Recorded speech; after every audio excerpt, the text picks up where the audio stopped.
Amoré here, and today's story is about a family who's basically living the ultimate island adventure.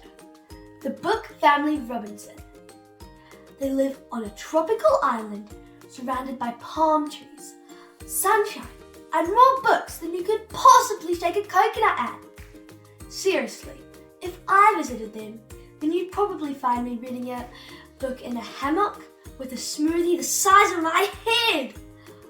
Melody says she's already packed her sunglasses and a rubber duck, just in case we get shipwrecked. So stick around, because Melody, the Teddies and I are about to sail you off to a place where reading isn't just fun, it's a full-on adventure.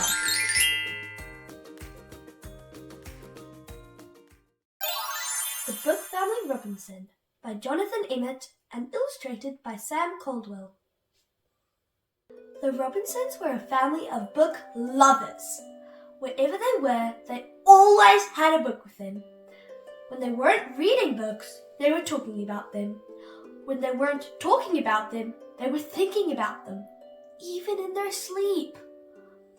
The Robinsons read books about all sorts of things, except for baby Charlie, who wanted to read the same bored book, The Funny Monkey Goes to the Toilet, again and again. Poop poop, giggled Charlie, pointing at his favourite page. Poop poop. One summer, the Robinsons decided to go on a sailing holiday. They obviously wanted to take a few books with them, but which ones? It was easy for Charlie to choose. Poop poop. But not so easy for the rest of the family. So in the end, they took the lot. They loaded the books onto a sailing boat and set off, out into the middle of the ocean. And everything was going wonderfully, until the storm! All hands on deck! Shouted Emily as a bolt of lightning split the sky. Batten down the hatches! Shouted Mr. Robinson as a huge wave crashed over them. Abandon ship! Shouted Mrs. Robinson as the boat began to sink. Poop poop! Yelled Charlie as he reached his favourite page. The next morning, the Robinsons found themselves and all of their books washed up on the shore of a desert island. Feeling lucky to be alive, they began with the help of a few good books to make themselves at home. Mrs. Robinson built a new home by following the instructions in Build Your Own Treehouse. Mr. Robinson found something to eat using desert island superfoods. How to start a fire showed Emily how to keep everyone warm. And Charlie's favourite book inspired him and Juno to dig a toilet of their own. Poop poop! As they finished digging the hole, they discovered something buried in the ground. It was a huge hoard of treasure! Whoa! Well, this brightened the place up, said Mr. Robinson. But who left it here? Wondered Emily.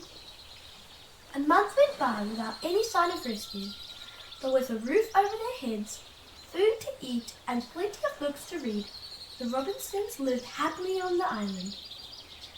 Then one day, Emily spotted something on the horizon.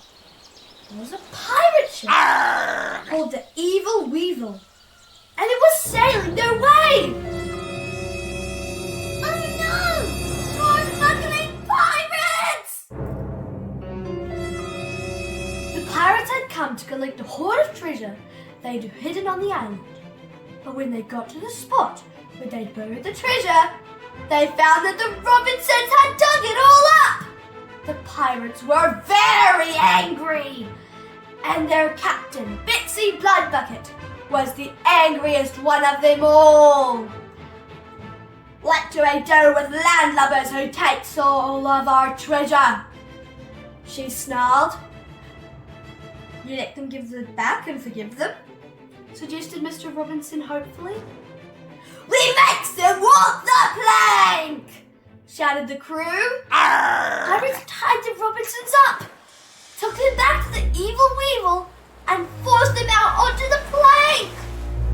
Any last words before he makes your doom? Growled Captain Bloodbucket. The Robinsons were too scared to say anything, except Charlie. Pip pip, said Charlie, waving his favourite book under the captain's nose. As fierce as Captain Bloodbucket was, she couldn't refuse Charlie's final request. So she sat him on her knee and read Funny Monkey Goes to the Toilet. Pip pip, pip pip, pip pip. By the time she finished, the captain was roaring with laughter. She thought Funny Monkey Goes to the Toilet was the most rib-ticklingly hilarious thing she'd ever seen. And the crew were all laughing too. Asked the first mate eagerly. We've got plenty more, said Emily. And we'd be happy to share them with you, said Mrs. Robinson. Shiver me timbers, said Captain Bloodbucket when she saw the Robinsons' huge book collection back on the island. What a treasure trove! With a little help from the Robinsons, every pirate found a book they enjoyed reading, or having read to them. And the hungry sea monster reached out a huge, slimy tentacle, and after a few days, the pirates realized that they were much happier reading books than raiding ships. So they sold their hoard of treasure and used the money to convert the evil pirate ship into the Funny Monkey Floating Library! The pirates and the Robinsons sailed the ocean together, lending books to all the ships and the islands that they came across. A good library needs good librarians, and the Funny Monkey Floating Library had the very best. The Robinsons were a family of book lovers. Wherever they were, they always had a book with them, and these days, they always have a ship full. Poop poop! The end.